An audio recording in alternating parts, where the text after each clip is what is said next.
పవన్ కళ్యాణ్ గారిని మాట్లాడవలసిందిగా కోరుతున్నాను.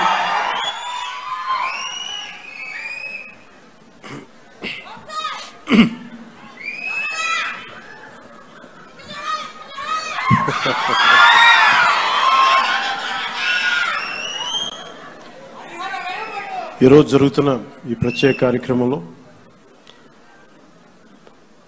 మన ఆంధ్రప్రదేశ్లో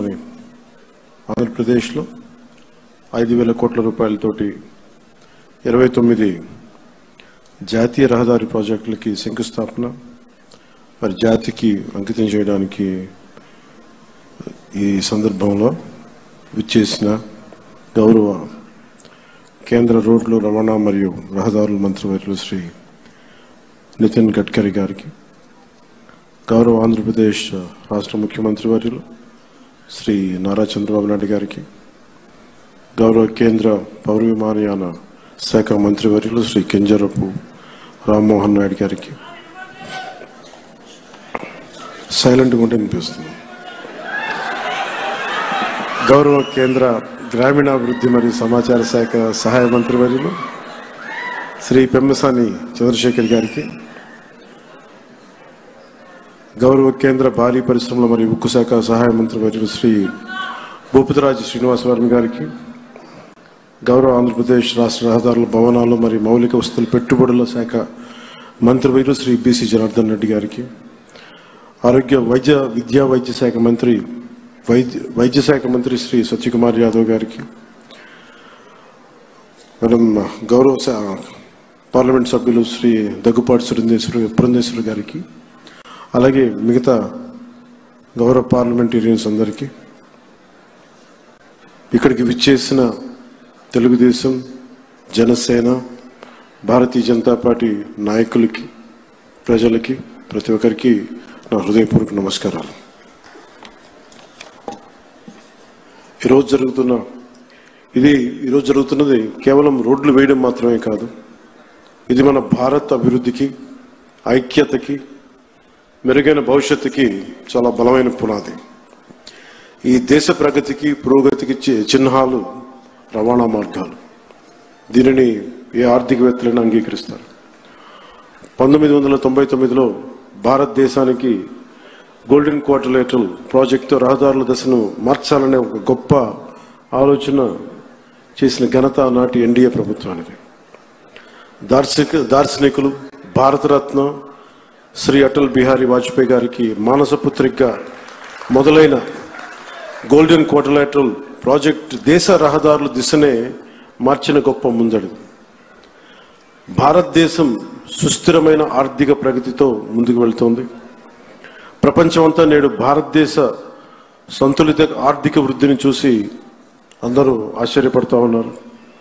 ప్రపంచంలోనే అత్యంత ప్రజాదరణ కలిగిన నాయకులుగా గుర్తింపు తెచ్చుకున్న గౌరవ ప్రధానమంత్రి శ్రీ నరేంద్ర మోదీ గారి సారథ్యంలో భారతదేశం $4.18 ట్రిలియన్ జీడీపీ తోటే ప్రపంచంలోనే 4వ అతిపెద్ద ఆర్థిక వ్యవస్థగా రూపాంతరం చెందింది.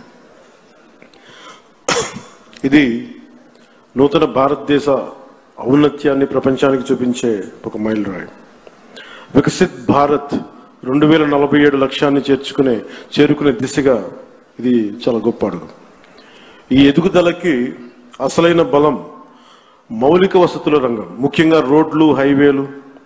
ఈ రంగంలోకి వచ్చిన భారీ మార్పులకి కేంద్ర బిందువుగా ఉన్నది గౌరవ కేంద్ర రహదారుల మరియు రవాణా శాఖ మంత్రివర్యులు శ్రీ నితిన్ గడ్కరీ గారు. ఆయనకున్న దూరదృష్టి, పట్టుదల, పనితీరులోని ఖచ్చితత్వం ఆయనని ఎంతో ప్రత్యేకంగా నిలిపాయి. 2014లో దేశంలో జాతీయ రహదారులు 91,000 కిలోమీటర్లు ఉండగా ఇప్పుడు అది 1,46,000 కిలోమీటర్లకి పెరిగాయి. రహదారి నిర్మాణ వేగం రోజుకి ఒకప్పుడు 11.5 కిలోమీటర్లు ఉంటాయి. ఈ రోజునది రోజుకి సుమారు 34 కిలోమీటర్లు చేరింది అంటే అది గడ్కరీ గారి ఘనత, ఆయన లీడర్షిప్ ఎబిలిటీ. నిర్మాణ వేగం 3 రెట్లు పెరిగింది. అలాగే మౌలిక వస్తువుల రంగానికి కేటాయించిన బడ్జెట్ ని సుమారు 6 రెట్లు పెరిగింది. Atal tunnel, Delhi Mumbai express way, Chardham highway, ఇలాంటివన్నీ గొప్ప ప్రాజెక్టులు ఆయన నేతృత్వంలోనే పూర్తయ్యాయి. Sri Gadkari ji is therefore seen as a symbol of India's infrastructure renaissance and is rightly known as the highwayman of India. మన రాష్ట్రం కూడా అభివృద్ధి దిశగా పరుగులు పెడుతోంది. గౌరవ ముఖ్యమంత్రి శ్రీ నారా చంద్రబాబు నాయుడు గారి నాయకత్వంలో మన ప్రభుత్వం మొదటి రోజు నుండి అభివృద్ధిపైన దృష్టి పెట్టింది.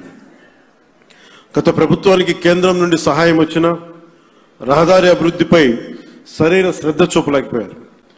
కానీ ఇప్పుడు ఎన్డీఏ కూటమి ప్రభుత్వం స్పష్టమైన లక్ష్యంతో పూర్తి కర్తవ్య బద్ధతతో పనిచేస్తుంది. అలాగే జాతీయ రహదారుల నిర్మాణం తరహాలోనే మన రాష్ట్రంలో అడవి తల్లి బాట పేరిట గిరిజన ప్రాంతాల్లో రవాణా సదుపాయాలు కల్పించేందుకు కొండ రహదారుల నిర్మాణాన్ని కూడా ప్రారంభించాం.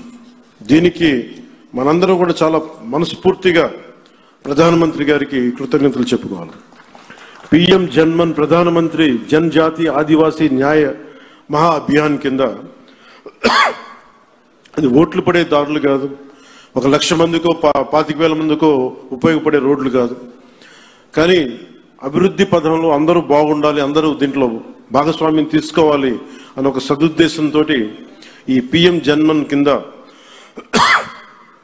ప్రధానమంత్రి గారు దగ్గర నుంచి పిఎం జన్మన్ పథకం కింద కేంద్ర ప్రభుత్వం నుంచి 550 కోట్ల రూపాయలు మనకు వస్తే 50 కోట్ల రూపాయలు మన ఆంధ్రప్రదేశ్ నుంచి, నరేగా నుంచి దాదాపు 500 కోట్ల రూపాయలతోటి ఈ రోజున అడవి తల్లి బాటని స్వాతంత్రం వచ్చినప్పటి నుంచి కూడా రహదారులు వేయని గ్రామాలకి ఈ రోజున డోలీ మోతలతోటి ఇబ్బందులు పడుతున్న ఆ పరిస్థితిని తొలగిస్తూ రవాణా లేని ఏజెన్సీ గ్రామాలని రోడ్లతో కలుపుతున్నాం. దీనికి ప్రత్యేకంగా గౌరవ ముఖ్యమంత్రి శ్రీ నారా చంద్రబాబు నాయుడు గారికి కృతజ్ఞతలు తెలుపుకోవాలి.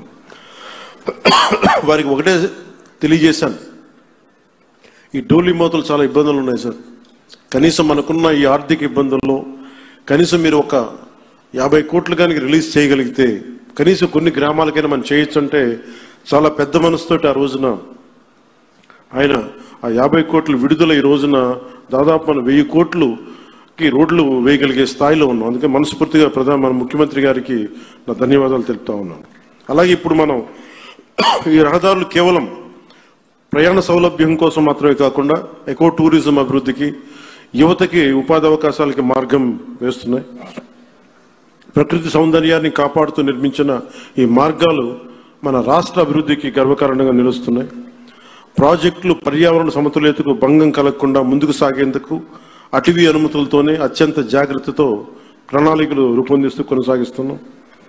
మోదీ గారి దృష్టి, గడ్కరీ గారి కృషి, గౌరవ ముఖ్యమంత్రి చంద్రబాబు గారి సంకల్పంతో ఈ ముగ్గురి నేతృత్వంలో మన రాష్ట్రం, మన దేశం అన్ని రంగాల్లో పరిగెడుతుంది.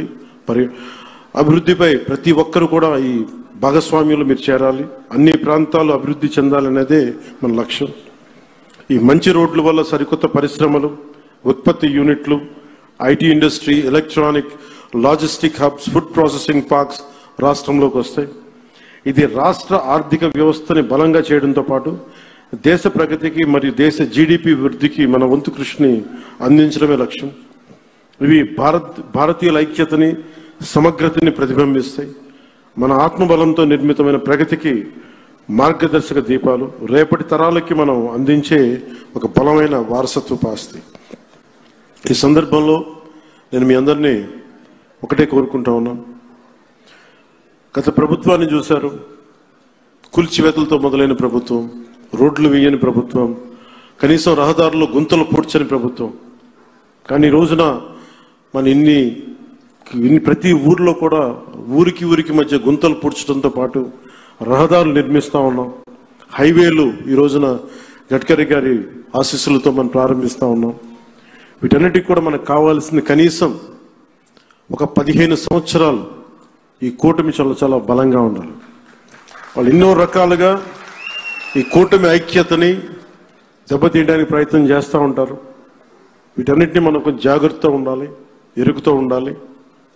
నేను ప్రత్యేకించి ఈ కూటమికి నేను ముందుండి కృషి చేయడానికి కారణం ఒకటి 5 కోట్ల మంది మన ఆంధ్రప్రదేశ్ ప్రజలు దేశ అభివృద్ధిలో చాలా బలమైన భాగస్వామ్యం వహించాలి. ఆంధ్రప్రదేశ్ ఖ్యాతి మొత్తం తెలియాలి, మన వెనకబడ్డతనానికి తిరిగి దాటుకుని అభివృద్ధి పదంలో పరిగెట్టాలని ఒక్క సదుద్దేశంతో నేను చేసిన ఈ ప్రయత్నం ఈరోజు సఫలమై ఈ రోజున ఇంత పెట్టుబడులు వస్తున్నాయి. ఎందుకంటే ఒక బలమైన నాయకులు కావాలి, చంద్రబాబు గారి నాయకులు కావాలి, దేశం మొత్తం ఒకటే తాటిపై నడిపించే బలమైన నాయకులు శ్రీ మోదీ గారు. వీరందరి ఆశీస్సులు ఉన్నాయి, వీరందరి కృషి ఉంది. దాంతోపాటు జనసేన నాయకులకు కానీ, తెలుగుదేశం నాయకులకి కానీ, భారతీయ జనతా పార్టీ నాయకులకి, కార్యకర్తలకి, ప్రతి ఒక్కరికి పేరు పేరున చిన్న చిన్న పొరపచ్చాలు ఏమున్నా కానీ వాటిని మీ స్థాయిలోనే సరిదిద్దుకొని నేను ముందుకెళ్ళాలి, కూటమిని బలోపేతం చేయమని మనస్ఫూర్తిగా నేను కోరుకుంటా ఉన్నాను. అందుకని మనస్ఫూర్తిగా మరోమారు ధన్యవాదాలు తెలియజేసుకుంటూ ఆంధ్ర అభివృద్ధి పదంలో రాకెట్ స్పీడ్తో వెళ్ళాలని మనస్ఫూర్తిగా కోరుకుంటూ ఇక్కడికి వచ్చిన మీ అందరికీ ప్రత్యేక ధన్యవాదాలు తెలుపుకుంటూ గడ్కరీ గారికి మరోమారు మనపూర్వక ధన్యవాదాలు తెలుపుకుంటూ సెలవు తీసుకున్నాను. జై భారత్, జై హింద్.